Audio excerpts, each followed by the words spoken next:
அதிமுக மாவட்ட கழகத்தின் சார்பில் திமுக அரசை கண்டித்து கண்டன ஆர்ப்பாட்டம் நடைபெற்றது. காஞ்சிபுரம் மாவட்டம் காவலன்கேட்டு பகுதியில் அதிமுக மாவட்ட கழக செயலாளர் முன்னாள் அமைச்சர் வி. சோமசுந்தரம் ஏற்பாட்டில் முன்னாள் அமைச்சர், காஞ்சிபுரம் மாவட்ட தேர்தல் பொறுப்பாளர் வைகை செல்வன் தலைமையில் திமுக அரசு வாக்காளர் பட்டியல் திருத்தும் முறையில் முறைகேடு நடைபெற்று வருவதாக திமுக அரசை கண்டித்து கண்டன ஆர்ப்பாட்டமானது நடைபெற்றது.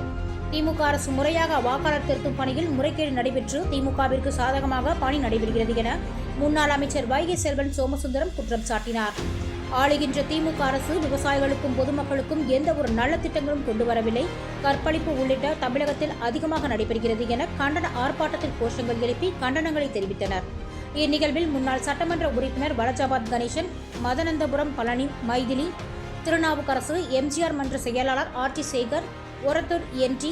சுந்தர், மாநில கலைப்பிரிவு துணை செயலாளர் டில்லி பாபு, மாவட்ட அம்மா பேரவை செயலாளர் KUS சோமசுந்தரம், மாவட்ட பொருளாளர் வள்ளிநாயகம், மாவட்ட இளைஞரணி செயலாளர் ஆனந்தன், மாவட்ட மாணவரணி செயலாளர் திலக்குமார், கைத்தறி பிரிவு செயலாளர்கள் லிங்கபதி, மாவட்ட வர்த்தக அணி செயலாளர் எம். மதன், மாவட்ட துணை செயலாளர் போந்தூர் செந்தில்ராஜன், ஒன்றிய செயலாளர் தும்பவனம் ஜீவானந்தம், அத்திவாக்கம் ரமேஷ், தருமன், பஞ்சரட்சம், களக்காட்டூர் ராஜி, தர்மன், பிரகாஷ் பாபு, முருகன், அம்மா பேரவை ஒன்றிய செயலாளர் பெருமாள், ஏனாத்தூர் அன்பரசு, சாலவாக்கம் மூவேந்தன், மாவட்டம் அம்மா பேரவை இணை செயலாளர் ரவிசங்கர், ஒன்றிய செயலாளர் எம்ஜிஆர் இளைஞரணி தலைவர் விஜய பாலமுருகன், ஒன்றிய இளைஞரணி செயலாளர் பிள்ளைப்பாக்கம் வெங்கடேசன், வெங்காடு உலகநாதன், நகர செயலாளர் ஜெயவிஷ்ணு, பேந்தூர் மோகன் மற்றும் அதிமுக அணி நிர்வாகிகள், மாவட்ட நிர்வாகிகள், ஒன்றிய நிர்வாகிகள் ஏராளமானோர் கலந்து கொண்டனர்.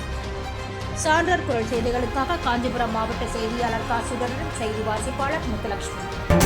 செய்திகளை உடனுக்குடன் தெரிந்து கொள்ள சான்றோர் குரல் பக்கத்தை